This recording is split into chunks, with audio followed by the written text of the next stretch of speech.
In an age defined by constant notification, endless comparison, and the pressure to always be visible, the image of a lone figure walking into the desert feels almost incomprehensible. Yet in the 3rd and 4th centuries, men and women deliberately left the cities of the Roman world and withdrew into the barren landscapes of Egypt, Syria, and Palestine. They became known as the Desert Fathers and Mothers ascetics, who sought God not through public influence or intellectual dominance, but through silence, prayer, and radical self-discipline. At first glance, their lives seem distant from us, almost extreme. But beneath the surface of sand and solitude lies a body of wisdom that speaks powerfully to the anxieties and fragmentation of modern life. The desert ascetics were not escapists. They did not flee the world because they hated it.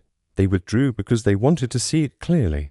In the city, they believed the soul was drowned in distraction, noise, politics, ambition, and endless desire. In the desert, there was nowhere to hide. The silence stripped away illusions. Without entertainment or applause, a person faced their own thoughts, fears, temptations, and weaknesses. This confrontation was not meant to destroy them, but to purify them. They understood something we often forget. External chaos is magnified by internal disorder. Before changing the world, one must first confront the storm within. One of the central practices of the desert ascetics was solitude. For them, solitude was not loneliness but intentional presence. In solitude, they cultivated awareness of God, of their thoughts, of the subtle movements of pride, anger, envy, and despair. Today, many people experience a kind of crowded loneliness. We are constantly connected, yet rarely present.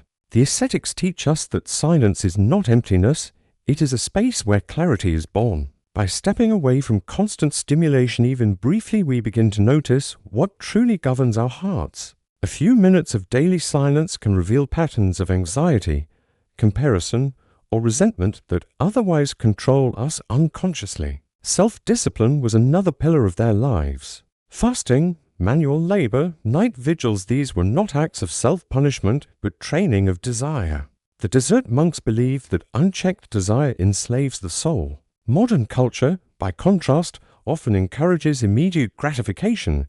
If you want it, buy it. If you feel it, express it. If it is difficult, avoid it. The ascetics offer a different path. They show that freedom does not come from indulging every impulse, but from mastering it. When we learn to delay gratification, to sit with discomfort, to resist the urge to react impulsively, we develop resilience. This resilience becomes essential in navigating career setbacks, relational conflicts, and personal disappointments. Perhaps most striking is their understanding of thoughts. The Desert Fathers spoke extensively about logismoi, intrusive or tempting thoughts that arise within the mind. They observed that thoughts, if entertained uncritically, grow into habits and eventually shape character. Their approach was deeply practical. Notice the thought, name it, refuse to let it dominate you. This ancient insight aligns remarkably with modern psychological understanding. Cognitive behavioral therapy, for example, emphasizes identifying and reframing distorted thinking patterns. The desert ascetics, without modern terminology, practiced a form of mental vigilance that remains profoundly relevant. They teach us that we are not powerless before our thoughts, we can choose which ones to nurture. Humility formed the foundation of their spirituality. In the desert, there were no crowds to impress. Reputation meant little. The ascetics warned repeatedly against spiritual pride, the subtle belief that one is more righteous or enlightened than others. In our era of personal branding and curated identities, humility can feel countercultural. Yet humility is deeply liberating. It frees us from the exhausting need to maintain an image. When we accept our limitations and weaknesses, we become more compassionate toward others. The desert wisdom reminds us that growth begins not with self-exaltation, but with honest self-knowledge. Community, though paradoxical in a life of solitude, also played a crucial role. Many desert ascetics lived in loosely connected communities, seeking guidance from elders and supporting one another in prayer. They valued accountability and spiritual friendship. This balance between solitude and community is a lesson for today. Radical independence can breed isolation, while constant social immersion can erode depth. The desert tradition suggests a rhythm, withdraw to cultivate inner clarity. then return to community with greater love and patience. Healthy relationships are strengthened when individuals have a grounded inner life. The desert also taught them simplicity. Living with minimal possessions, they learned that contentment does not depend on accumulation. In consumer-driven societies, dissatisfaction is often manufactured to fuel endless acquisition. The ascetics demonstrate that simplicity sharpens gratitude. When life is uncluttered, small gifts, a meal, a sunrise, a conversation become luminous. Practicing voluntary simplicity today might mean decluttering our homes, limiting digital consumption, or redefining success not by wealth but by integrity and peace. Resilience emerged naturally from their environment.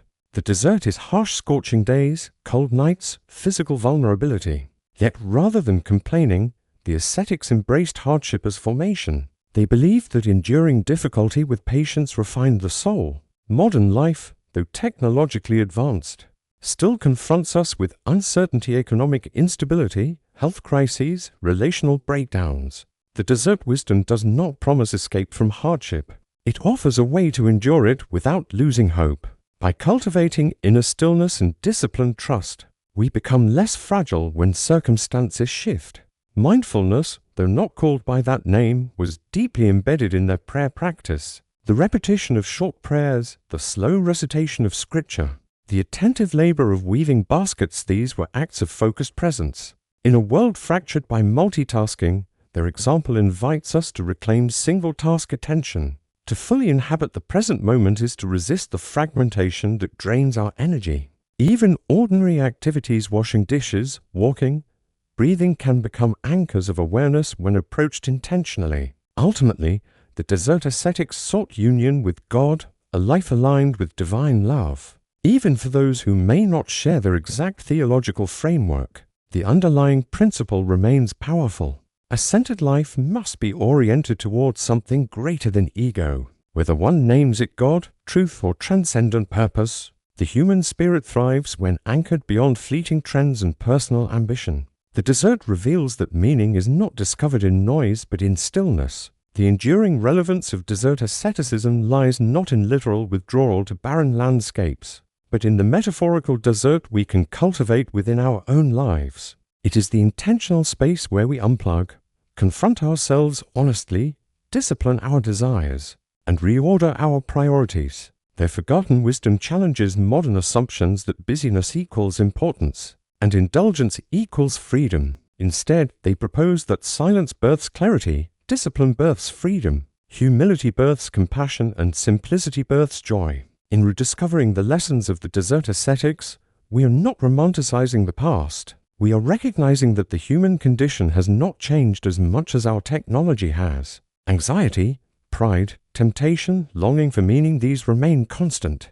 The desert fathers and mothers, through their radical experiment in solitude and self-discipline, mapped a path through these universal struggles. Their lives stand as quiet witnesses that inner peace is possible, even when the world feels unstable. And perhaps, in listening to their ancient voices carried across centuries of sand and silence, we may find guidance for navigating our own complex and noisy age. If we continue to listen carefully to the voices rising from the desert, we begin to notice that their wisdom was not built on dramatic miracles or spectacular visions, but on daily faithfulness.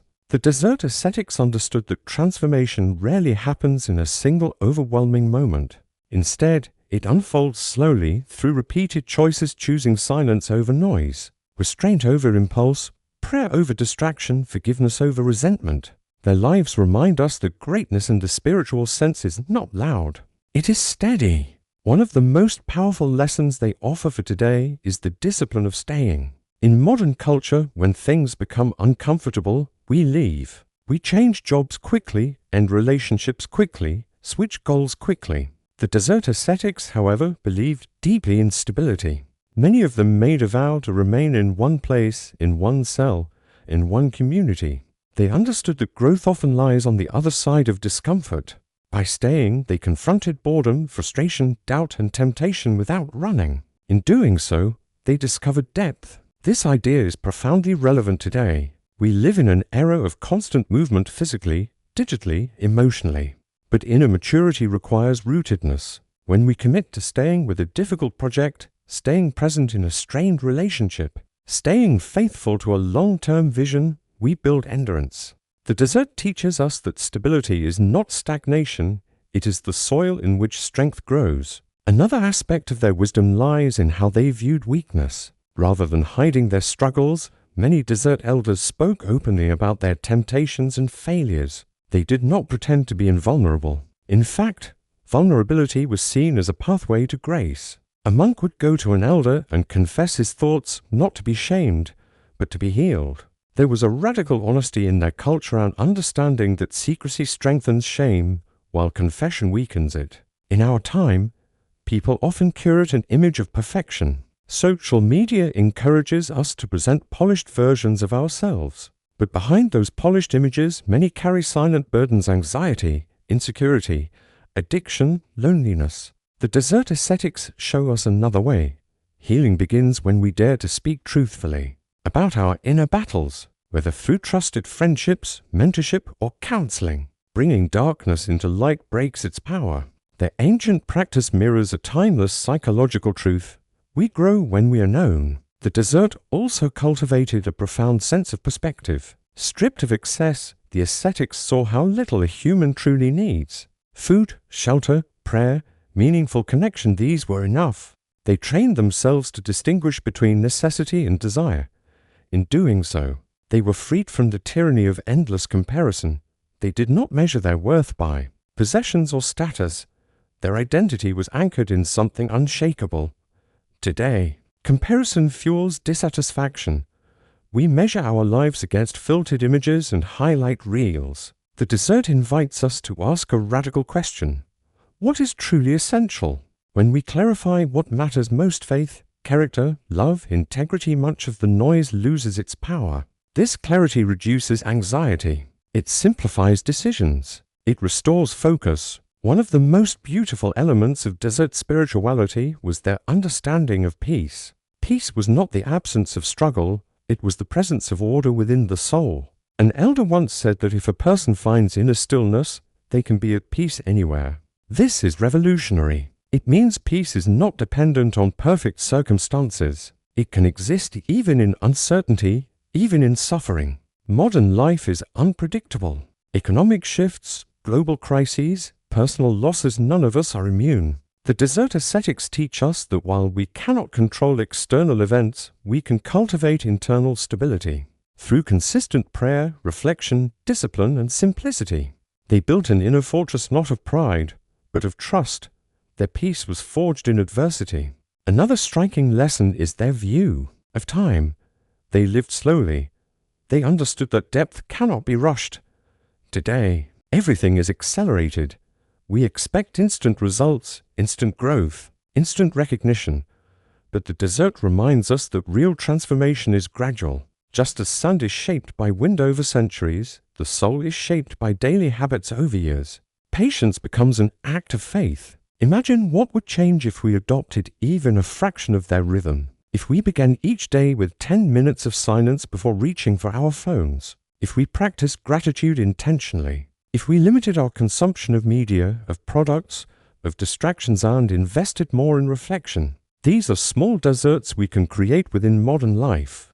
We do not need to relocate to Egypt or Syria. We can build sacred spaces in our routines. And perhaps the deepest lesson of all is this: the desert was not empty. It was full of presence, full of revelation, full of encounter. What seemed barren to the world became fertile ground for transformation. This reverses our assumptions. We often fear emptiness, empty calendars, empty spaces, empty silence. But what if those empty spaces are precisely where clarity waits? The lost wisdom of the desert ascetics is not about rejecting the modern world. It is about engaging it from a place of depth rather than distraction. It is about becoming resilient instead of reactive, mindful instead of scattered, peaceful instead of frantic. It is about remembering that the soul requires nourishment just as the body does. If we ignore the inner life, external success will never satisfy us. But if we cultivate the inner life, even modest circumstances can feel abundant. The desert fathers and mothers discovered this secret centuries ago. Their lives whisper across time: slow down, be still, Master your desires, guard your thoughts, embrace humility, choose simplicity, remain faithful. In a culture addicted to noise, their silence is prophetic. In a culture obsessed with image, their hiddenness is revolutionary. In a culture driven by impulse, their discipline is liberating. Perhaps the real question is not whether their wisdom is relevant, but whether we are willing to practice it. If this reflection resonates with you, if you feel the need for deeper peace, stronger resilience, and clearer purpose in your own life, I invite you to continue exploring these ancient paths with us. Comment below what part of the desert wisdom speaks to you most: solitude, discipline, simplicity, humility, or resilience. Share your thoughts, your struggles, or your experiences, and let us know what topic you would like to explore next. More about the Desert Fathers, biblical spirituality, early Christian history, or practical ways to build inner strength in modern life. Your comments help this community grow and allow us to create more meaningful content for you. If you want to see more videos like this, make sure to engage below so we know to continue this journey together. The desert may be ancient, but its wisdom is waiting for us today.